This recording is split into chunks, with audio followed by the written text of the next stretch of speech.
Asia কাপে দুর্দান্ত খেলছে বাংলাদেশ, শ্রীলঙ্কার বিপক্ষে জয় আছে। ফাইনালের রেসে দারুণভাবে শুধুমাত্র মাঠে ক্রিকেটাররাই নন, মাঠে আছেন আরও দুই বাংলাদেশি, কাজী সোহেল আর মাসুদুর রহমান মুকুল। বাংলাদেশের আম্পায়ার এবারের চলতি এশিয়া কাপে ভারত পাকিস্তান ম্যাচ পরিচালনা করেছেন। সব কিছু মিলিয়ে অভিজ্ঞতাটা জানবো। মুকুল ভাই স্বাগত, ধন্যবাদ আপনাকে সময় দেওয়ার জন্য। এখন পর্যন্ত নিশ্চয়ই অভিজ্ঞতাটা দারুণ।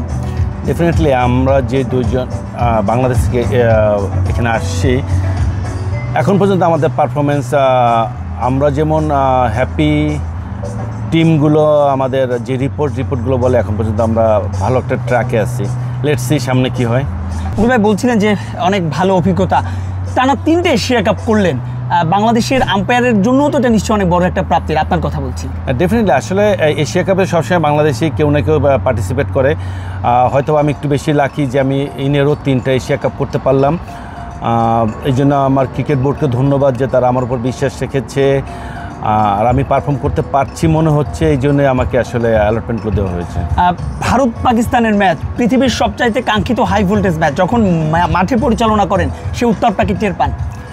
আসলে সত্যি কথা বলতে প্রথম যখন আমি ইন্ডিয়া পাকিস্তান ম্যাচ করেছি তখনের যে অভিজ্ঞতা আর এখনকার অভিজ্ঞতা একটু ডিফারেন্ট। তখন একটা উত্তাপ ছিল, তখন ভালো পারফর্ম করার একটা অন্যরকম বেশি আকাঙ্ক্ষা ছিল। আর এখন যেটা হচ্ছে উত্তাপটা তো কিছুটা একটা আছেই, বাট পারফরমেন্সটা ধরে রাখার চেষ্টাটা সবচেয়ে বেশি থাকে। সো ওইখানে যদি বলেন তাহলে নিজের সাথে নিজের একটা চ্যালেঞ্জ চলে আসে আর কি। ভারত পাকিস্তান ম্যাচে এবার যখন করলেন, নানা কারণে এবার ভারত পাকিস্তান ম্যাচটা একটু আলোচিত ছিল, সেখান থেকে আসলে আপনাদের চ্যালেঞ্জটা কতটুকু? আসলে দেখেন, অফ দ্য ফিল্ডে কী হচ্ছে এটা আসলে আমাদের ব্যাপার না। সো যেটা আমাদের হাতে নাই সেটা নিয়ে আসলে আমাদের চিন্তা করার কিছু নাই। আমাদের দায়িত্ব, আমাদের কাজ অন দ্য ফিল্ড।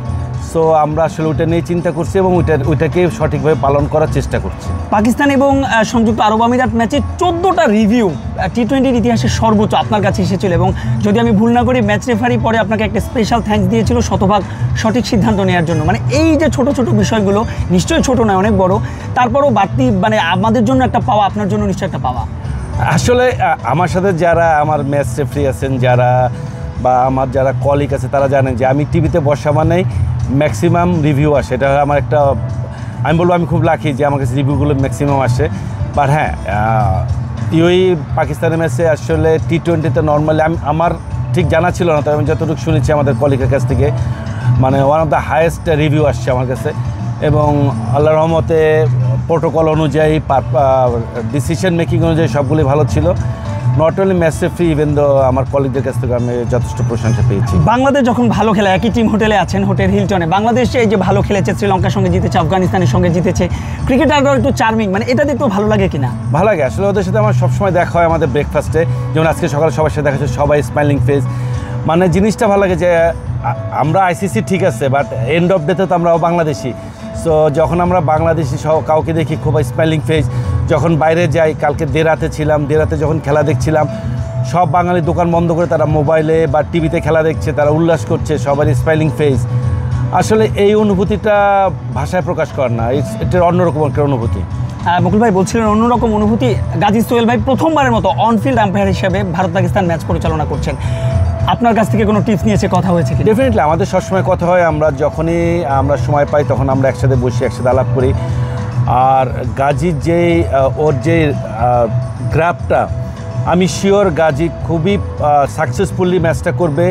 ওর সব রকম কোয়ালিটি আছে, ওর একটা ভালো, এটা আসলে সব ম্যাচে যেমন সমান, বাট ইন্ডিয়া পাকিস্তানে একটু ফোকাসটা বেশি হয়।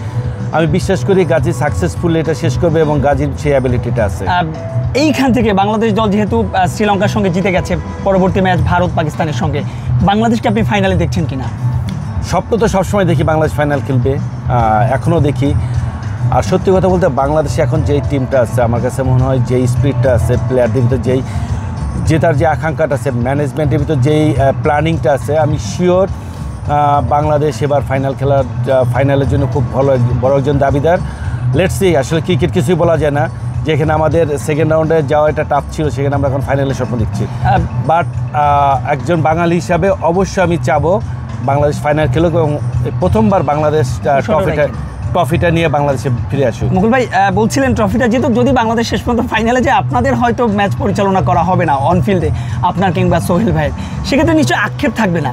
না, ডেফিনেটলি না, কারণ কি বাংলাদেশ যদি বাংলাদেশি ক্রিকেট যত উপরে যাবে, আমাদের ক্রিকেটের সাথে যারা আমরা আছি প্লেয়ার, অফিসিয়াল, কোচেস, আম্পায়ার্স তাদের ডেভেলপ হবে। যদি বাংলাদেশ এইখান থেকে একটা সাকসেসফুলি তারা বাংলাদেশে ব্যাক করতে পারবে, এটার এফেক্ট কিন্তু আমাদের উপর পড়বে ফিউচারে। বিকজ বাংলাদেশ যত ভালো ক্রিকেট খেলবে, বাংলাদেশের ক্রিকেটের সাথে যারা জড়িত তারা তত বেশি উপরের দিক যাবে।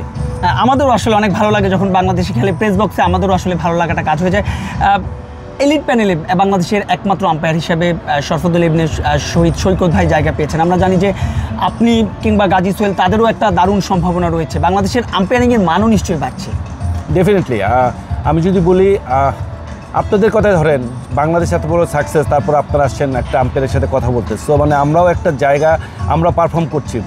ডেফিনেটলি সৈকত আমাদেরকে মানে আমরা তো সবসময় স্বপ্ন দেখতাম, কিন্তু স্বপ্ন যে বাস্তব হতে পারে এটা শিখেছে সৈকত। আমি বিশ্বাস করি আমি, গাজী, তানবীর, ম্যাক্সুমন যদি না হই, আমাদের ফিউচারে আমরা অনেক এলিট প্লেয়ার আম্পায়ার পাবো। বিকজ বাংলাদেশের আম্পায়ারদের গ্রাফটা যেভাবে বাড়ছে, আমাদের ক্রিকেট বোর্ড, আমাদের ডিপার্টমেন্ট আম্পায়ারদের ব্যাপারে যেভাবে ফোকাস করছে, আমাদের সাধারণ মানুষ আপনারা যেভাবে আম্পায়ারদের ব্যাপারে ইন্টারেস্ট দেখাচ্ছেন, ডেফিনেটলি বাংলাদেশের আম্পায়াররা একজন, দুইজন এবং আমরা তিনজনও দেখতে পারি এলিট প্যানেলে। আগামী বছর T20 বিশ্বকাপ আছে, নিশ্চয়ই একটা বিশ্বকাপ পরিচালনা করার স্বপ্ন সবার থাকে। সৈকত ভাই সেটা করেছেন, আপনারও নিশ্চয়ই সেই স্বপ্ন আছে এবং যে প্রসেসটা আছেন প্রসেসটাও নিশ্চয়ই ঠিকঠাকই আছে। হ্যাঁ, আসলে দেখেন যখন আমাদের আইসিসির বড় কোনো ইভেন্টগুলো হয়, তখন আমরা নর্মালি আমাদেরকে এলিট প্যানেল যারা আম্পায়ার এবং ইমাজিন প্যানেলে যারা থাকেন তারাই পরিচালনা করার সুযোগ পায়। স্বপ্ন তো সবাই দেখে, বাট স্বপ্ন বাস্তব করার জন্য যেই প্রসেসটা দরকার, আমি মনে করি বাংলাদেশের আম্পায়াররা সেই প্রসেসে আছে। হয়তোবা নেক্সট ওয়ার্ল্ড কাপ না হলো পরে ওয়ার্ল্ড কাপে, তবে আমার বিশ্বাস হয়তোবা সৈকত এসে কেউ না কেউ নেক্সট ওয়ার্ল্ড কাপে আমরা দেখতেও পারি। আমার একদম শেষ প্রশ্ন, কিছুদিন আগেও অর্থাৎ বছর 5 আগেও বাংলাদেশের আম্পায়ারিং নিয়ে বিশ্ব দরবারে অনেক নেতিবাচক কথা হয়েছে। সেটা আমাদের ঘরোয়া ক্রিকেটের আমাদের বা আন্তর্জাতিক ক্রিকেটাররা যারা রয়েছেন তাদের কারণে বা বোর্ডের কারণে বা ক্লাবের কারণে, সেই তর্কে আমরা না যাই। সাম্প্রতিক সময়ে আইসিসি বলেন, এসিসি বলেন, বাংলাদেশের আম্পায়ারদেরকে আসলে কীভাবে ট্রিট করা হয়? আসলে আমরা সত্যি কথা বলতে আমার 7-8 বছর হয়ে গেল ইন্টারন্যাশনাল ক্যারিয়ারে, আমার শুরুতে দেখতাম যে আমরা সবসময় একটা কোনায় থাকতাম বা আমাদের কিছু একটা মূল্যায়ন করা হতো না। ট্রুলি স্পিক, এখন যখনই আমরা কোনো আইসিসি ইভেন্ট করতে যাই বা এসিসি ইভেন্ট করতে চাই, আমাদেরকে ফ্রন্ট লাইনে রাখা হয় এবং আমাদের আসলে এখন অন্য দৃষ্টি দেখা হয় যে না, তারা এখন ওয়ার্ল্ডের যে কোনো আম্পায়ারের সাথে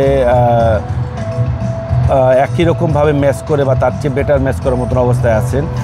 এবং সত্যি কথা আমাদের ইন্টারন্যাশনালি আমাদের সম্মান গুরুত্ব অনেক বেড়েছে। অনেক অনেক ধন্যবাদ আপনাকে। দর্শক, কথা বলছিলাম মাসুদুর রহমান মুকুলের সঙ্গে। মুকুল, গাজী সোহেল কিংবা সৈকতদের হাত ধরে এগিয়ে যাক বাংলার ক্রিকেট। শুধুমাত্র 22 গজে নয়, 22 গজের বাইরে সব জায়গায় দাপট দেখাক লাল সবুজ। মাহবুব রিমন, স্টার নিউজ, দুবাই, সংযুক্ত আরব আমিরাত।